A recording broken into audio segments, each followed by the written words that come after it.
Où j'innove. Finalement je fais une astro vidéo avec un selfie, donc c'est une grande première.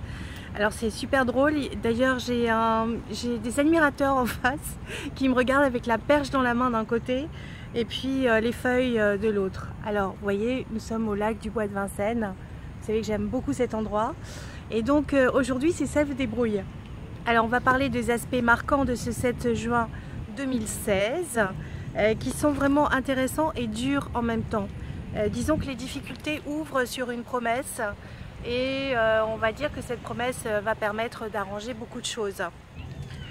Alors déjà parlons de ce qui est sympa. Alors ce qui est sympa, c'est un très joli triangle qui se dessine dans un signe de terre avec à la pointe la conjonction chemin de vie, c'est le nœud nord, c'est ce vers quoi nous devons aller en général dans notre vie. Il est en Vierge, dans le deuxième décan de la Vierge, et juste à côté on a Jupiter qui est la chance. Et Jupiter c'est le maître du Sagittaire. Donc les Sagittaires qui sont bloqués par Saturne en ce moment, puisque Saturne ça bloque, ça restreint pour obliger à se renforcer intérieurement, et bien en fait il y a la porte de sortie avec le maître du Sagittaire. Donc c'est un nouveau chemin, une nouvelle manière de faire. Déjà on a ce petit point de départ. Ensuite on a à une autre des pointes, on a Pluton en Capricorne. Ce qui veut dire qu'on est en transformation profonde sur des habitudes matérielles.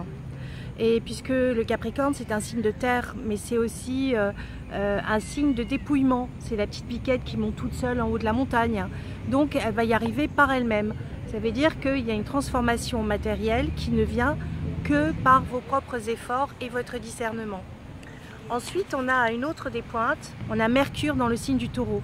Mercure, c'est quand même la qualité de communication. C'est le messager des dieux ou le roi des voleurs. Là, en l'occurrence, ici, c'est le messager des dieux.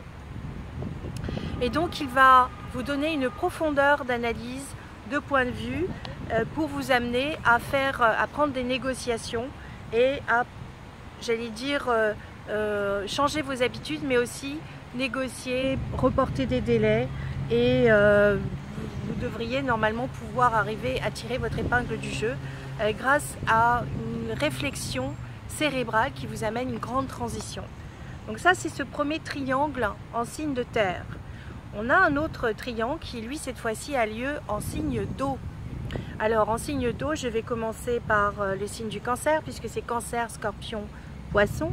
Dans le signe du Cancer, nous avons la Lune, donc elle est bien dans son domicile et là elle va faire un très bel aspect avec Mars, Mars qui est rétrograde. Alors Mars c'est l'énergie, c'est le symbole de l'amant, c'est le symbole de l'action, c'est le symbole de la force aussi, et Mars est rétrograde. Donc on va dire que c'est un Mars karmique. Le karma c'est la loi de cause à effet, on récupère ce que l'on fait en bon comme en mauvais. Mars rétrograde, une rétrogradation c'est qu'on a l'impression que l'énergie arrive à l'intérieur au lieu d'être à l'extérieur. Donc on peut bouillir d'impatience et peut-être être irréfléchi. Mais là, c'est un très bon aspect avec la Lune. Donc la Lune vous inspire des actions réfléchies. Ça peut être aussi des rencontres amoureuses. Donc j'oubliais de dire que les amours des signes de terre et les amours des signes d'eau sont particulièrement favorisés. Et si une histoire ne marche pas, c'est que peut-être il y a quelqu'un d'autre qui arrive, qui va savoir conquérir votre cœur et avec qui vous serez beaucoup plus heureux ou beaucoup plus heureuse. Donc il y a des coups de chance pour les signes de terre et les signes d'eau, même si ça n'apparaît pas tout de suite.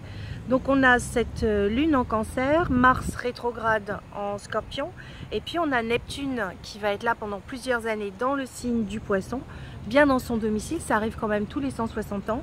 Et juste à côté, on a le nœud sud qui correspond au passé, que ce soit le passé de cette vie-ci ou que ce soit le passé des vies antérieures. Et juste à côté, on a Chiron qui est le grand guérisseur, qui est le réparateur.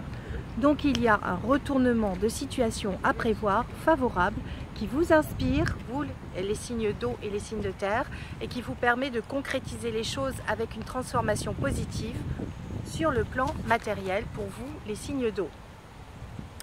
Alors, j'aimerais aussi parler de cette grande croix mutable. Ça veut dire que vous allez devoir faire preuve d'adaptabilité, mais aussi de débrouillardise et de dépasser vos peurs pour avancer. Voilà pour aujourd'hui. Et je vous dis à demain pour une prochaine astro vidéo. Allez, bon courage à tous, je sais que c'est pas facile, mais je sais qu'il y a quand même des très très belles choses qui vous attendent tous. Voilà, je vous aime très fort et je vous dis à bientôt mes petits signes.